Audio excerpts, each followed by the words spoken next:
భక్తి సాధనం వాట్సాప్ కవిమిత్రులందరికీ నమస్కారములండి. ఈరోజు మన సమూహం తరపు నుండి భక్తి సాధనం నుండి మరొక సంస్కృత తెలుగు శతావధాని అయినటువంటి శ్రీ గన్నవరపు లలిత ఆదిత్య అమెరికా వాసి వారి పరిచయం ఇంటర్వ్యూ తీసుకుంటున్నాము.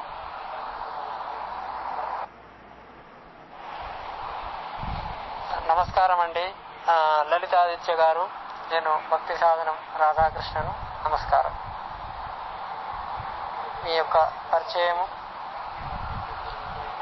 సమాజానికి, మన సమూహ సభ్యులకు, మన భక్తులకు కూడా తెలియజేయవలసిన అవసరం ఎంతైనా ఉన్నది. మీతో పరిచయ ఇంటర్వ్యూ కార్యక్రమం తీసుకోవడం చాలా సంతోషంగా ఉందండి. నమస్కారం. మీ పూర్తి పేరు, మీ తల్లిదండ్రుల యొక్క వివరాలు తెలుపవలసిందిగా కోరుచున్నాం. నమస్కారం అండి. నా పేరు గన్నవరం లలిత ఆదిత్య. నా పూర్తి పేరు. మా నాన్నగారు పేరు గన్నవరం మారుతి శశిధర్, మా అమ్మగారి పేరు శైలజ. మేము యుఎస్ లోనే ఉంటున్నాము. నేనైతే ఇక్కడ యుఎస్ లోనే పుట్టాను. అమ్మా నాన్న మామూలుగా సంప్రదాయ కుటుంబంలోనే ఇండియాలోనే హైదరాబాద్ లోనే పెరిగారు, భాగ్యనగరంలోనే. 96లో ఇక్కడికి వచ్చారు. 2000లో నేను పుట్టాను. మీరు అవధానం చేసిండ్రు హైదరాబాద్ లో, ఇక్కడ నల్లకుంటలో చేశారు గతంలో. మంచి సంస్కృతంలో కూడా చేసినట్టున్నారు ఇక్కడ. మీకు ఈ సాహిత్యం పట్ల కల అభిరుచి ఏమిటి? దీనిలో ఇంట్రెస్ట్ ఎలా కలిగింది?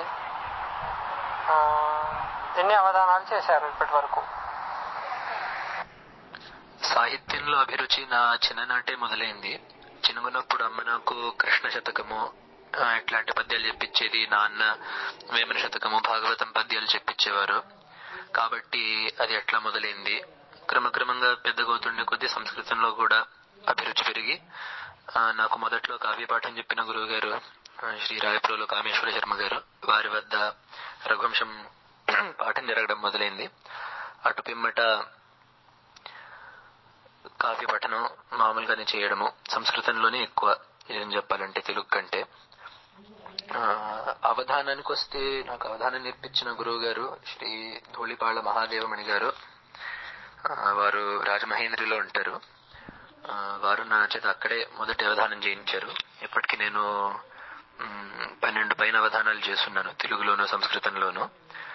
మొన్న డిసెంబర్లో 2019 డిసెంబర్లో నేను శతావధానం చేశాను రాజమహేంద్రవరంలో. మీరు 2000 సంవత్సరంలోనే జన్మించినట్టున్నారు. మరి ఏజ్ చిన్నగా ఉన్నది కదా. ఈ సంస్కృతం తెలుగు అంటే ఇటు ఆధ్యాత్మికం వీటి పట్లైనా, లేకుంటే మీరు ఏమైనా చదువుకుంటున్నారా? అంటే ఇంగ్లీష్ చదువులు, ఇప్పుడు ప్రస్తుత చదువులు అవేమైనా చదువుకుంటున్నారా? నేను ఇప్పటి వరకైతే నా కోసం నేను ఈ ఆధ్యాత్మికంగా గాని, సంస్కృతం సాహిత్యం గురించి కానీ, శాస్త్రాలు కానీ చదవడము. నేను ఇక్కడ యుఎస్ లో నేను డిగ్రీ 3వ సంవత్సరం చేస్తున్నాను. ఏరోస్పేస్ ఇంజనీరింగ్ అంటే వైమానిక శాస్త్రము, విమానాలకి అట్లాంటి వాటికి సంబంధించిన ఇంజనీరింగ్. కానీ ముందు ముందు కూడా సంస్కృతంతో పాటు కలిపి ఏమైనా చేయాలని చెప్పి ఉంది. కానీ ఇప్పటి వరకు నేను చదువుకున్న శాస్త్రాలు గాని, ఆధ్యాత్మికంగా చదివినవి గాని, సాహిత్యం చదివినది గాని నా సొంత అభిలాష కొద్ది. సంస్కృతంలో చాలా మంది, తక్కువ మంది పండితులు ఉన్నారు ఈ సాహిత్య రంగంలో. మీరు అంటే మీకు తెలిసి మీరు ఎక్కువ ఆదర్శంగా ఎవరిని తీసుకుంటారు సంస్కృత పండితులలో? అంటే అవధానులలో కానీ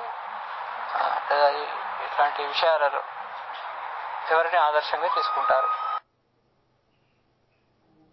సంస్కృతంలో ఆదర్శం అంటే సంప్రదాయాన్ని పాటించే వాళ్ళు, జగద్గురువుల పట్ల గౌరవం ఉన్న వాళ్ళని ఆదర్శంగా తీసుకోవడం నాకు అలవాటు. ఉదాహరణకి నాకు వేదాంతం చెప్పే గురువు గారు శ్రీ వెంపటి కుటుంబేశ్వరి గారు కానీ, లేదా నాకు వ్యాకరణ నేర్పించిన గురువు గారు శ్రీ చిరవరి పద్మనాభ శర్మ గారు, వారి నాన్నగారు మీమాంసలో గొప్ప పండితులు శ్రీ చిర రావురి శ్రీరామ శర్మ గారు, అలాగే నాకు అవధానం నేర్పించిన గురువులు వారు వైయాకరణులు కూడా, శ్రీ ధూళిపాళ్ళ మహాదేవమణి గారు, ఇట్లాంటి వీళ్ళందరూ సంప్రదాయబద్ధంగా ఉండి జగద్గురువుల పట్ల భక్తిభావంతో ఉండి వారి వారి శాస్త్రాల్లో పారంగతులైన వాళ్ళంటే నాకు గౌరవము, భక్తి, వారి ఆదర్శము. వ్యాకరణం అంటే మీరు వ్యాకరణ గురువు గారు అని అన్నారు కదా, వ్యాకరణం నేర్చుకున్నారా? ఎక్కడ చెప్పించుకున్నారు? వ్యాకరణం గాని వేదాంతం గాని చెప్పించుకున్నారా? ఇవి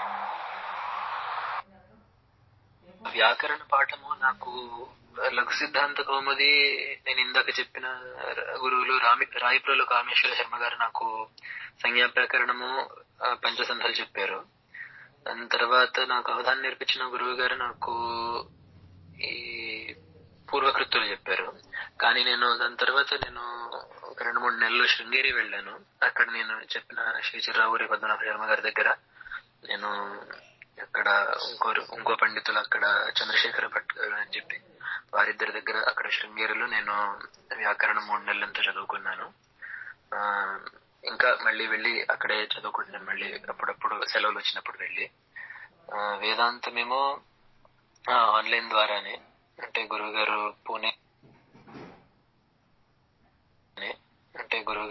పూణేలో ఉంటారు ప్రస్తుతం, అక్కడ భండార్కర్లు పనిచేస్తున్నారు కాబట్టి వారి వద్దకు వెళ్ళాను. లేదా నాకు ఆన్లైన్ చెప్తారు, ఫోన్ లోనన్నా లేదా స్కైప్ లోనన్నా. ఇప్పుడు అక్కడ మీరు అమెరికాలో కదా ఉండేది, మీరు ఇంత చక్కగా చదువుకుంటున్నారు, మరి మన భాషకు సంబంధించినటువంటిది కానీ, సంస్కృతం కానీ, మన సంప్రదాయాలకు సంబంధించినటువంటి అంశాలు అక్కడ ఉన్నటువంటి తెలుగు వారికి ఏమైనా మీ నుంచి మీరు నేర్పించడం కానీ, చిన్న పిల్లలకు తయారు చేయడం కానీ అట్లాంటివి ఏమైనా చేస్తున్నారా? మరి ఇక్కడ సాంప్రదాయంగా ఉండే తెలుగు వాళ్ళు, భారతీయులు చాలా మంది ఉన్నారు. నేర్పించడం వరకు అంటే మా స్నేహితులకు నేను కొన్ని స్తోత్ర పాఠాలు ఇట్లాంటివి చెప్పాను. ఇప్పుడు మా కొందరు స్నేహితులకు నేను కొన్ని ఆధ్యాత్మికమైన పుస్తకాలు, అపరోక్ష అనుభూతి ఇట్లాంటి వేదాంత గ్రంథాలు చెప్పాను. అంతవరకు. ఇక్కడ అప్పుడప్పుడు గుడి వాళ్ళు అడిగినప్పుడు నేను ప్రవచనాలు ఇస్తుంటాను, కాబట్టి కొంత పాఠనాలు 2 జరుగుతున్నాయి ఇక్కడ. ఈ వైమానిక రంగం అంటే మీరు చదువుకునేటువంటి ఎడ్యుకేషన్, అంటే ఇప్పుడు ఇంగ్లీష్ చదువు ఏదైతే చదువుతున్నారో, డిగ్రీ ఫైనల్ ఏదో అంటున్నారు, అందులో ఆ రంగం దాని గురించి ఒకసారి వివరించండి. ఏరోస్పేస్ అంటారు, అంటే ఇప్పుడు మనకి అట్మాస్ఫియర్ లోపల తిరిగే విమానాలు, వాటి విషయాలు, అలాగే మన అట్మాస్ఫియర్ ని దాటి అంతరిక్షంలోకి వెళ్లే స్పేస్ క్రాఫ్ట్స్, ప్రోబ్స్, అట్లాంటి అంశాలు ఉంటాయి దాంట్లో. ఈ మనకి ఇప్పుడు ఇస్రో అట్లాంటి ఆ రంగంలో పనిచేసే వాళ్ళ టాపిక్ ఇది మెకానికల్ ఇంజనీర్ కి కొంచెం దగ్గరగానే ఉంటుంది సబ్జెక్ట్ వైజ్ గా. మీరు ఇక్కడ అవధానం చేసినప్పుడు, హైదరాబాద్ లో అవధానం చేసినప్పుడు లాస్ట్ గతంలో ప్లాస్టిక్లు కూడా పెద్ద పెద్ద వాళ్ళు ఉన్నట్టున్నారు. అంటే మీరు చిన్న వయసు అని చెప్పేసి వాళ్ళు ఎటువంటి ప్రశ్నలు అడుగుతారు అనేటువంటి ఏమన్నా భయం ఉంటుండేనా అవధానం చేసేటప్పుడు? అట్లాంటి భయం ఏమన్నా ఉంటుందా? భయం అంటూ ఏముండదు. అంటే 2 ధైర్యాలు. ఒకటి, అక్కడ పెద్దవాళ్ళు వాత్సల్యంతో అంటారని చెప్పి ఒకటి. అంటే అట్లా వాత్సల్యంతో ఉండి కూడా చాలా గట్టి ప్రశ్నలు అడిగిన వాళ్ళు కూడా ఉన్నారు. అది అవధానానికి సిద్ధమైనప్పుడు ఆ ధైర్యం ఉంటుంది. అమ్మవారు ఉన్నారు, గురువులు పాఠాలు చక్కగా బాగా నేర్పించారు, విద్యని సరిగ్గానే ఇచ్చారు అనే ధైర్యం ఉంటుంది. కాబట్టి ఎప్పుడు అవధానాలకు కానీ ప్రసంగాలకు కానీ భయపడింది ఎప్పుడూ లేదు. ఇప్పుడు చివరిగా మీరు కూడా భక్తి సాధనం సమూహంలో ఉన్నారు. భక్తి సాధనం వాట్సాప్ సమూహం, దీని గురించి ప్రత్యేకంగా మీరేమన్నా చెప్పవలసింది ఏదైనా ఉందా? మీ యొక్క అభిప్రాయం తెలపండి. భక్తి సాధనం చాలా చాలా చాలా మంచి కార్యక్రమాలు చేస్తుంది, సత్కార్యక్రమాలు చేస్తుంది. చాలా శతకాలను తయారు చేయడము, అలాగే సమస్య పూరణలు, ఇట్లాంటి సాహిత్యపరమైన అభ్యాసాలు చేయించడం చాలా మంచిది. మంచి పెద్దవాళ్ళు ఉన్నారు, జిఎం రామశర్మ గారు, శ్రీ దూర్బల ప్రభాకర శర్మ గారు, పెద్ద పెద్ద అవధానులు, పండితులు ఉన్నారు. కాబట్టి చాలా చక్కని సదస్సు, చక్కని వేదిక, చక్కని కార్యక్రమాన్ని తలపెడుతున్నారు. చాలా సంతోషం. మీరు అంత దూరం నుంచి మనకు ఆన్లైన్లో ఇంత చక్కగా మీ యొక్క అమూల్యమైనటువంటి సమయాన్ని మన భక్తి సాధనకు ఇవ్వడం ఆనందదాయకం. ధన్యవాదాలండి. మీ ద్వారా కొంతమందిని కూడా తయారు చేసి మన సంస్కృతి సంప్రదాయాలు, అలాగే మన వైదికము, వేదము ఇత్యాది విషయాలన్నీ కూడా ఇంకా కొంతమందికి నేర్పి చెప్పి ప్రచారం చేసి మీ వంతు కృషిగా మీరు కూడా చేస్తున్నారు. ఇంకా చేయాలి. మీకు అనేక ధన్యవాదాలతో ముగిస్తున్నామండి. ధన్యవాదాలండి. భగవంతుడి దయతో అట్లానే చేయడానికి ప్రయత్నిస్తున్నాను. స్వస్తి.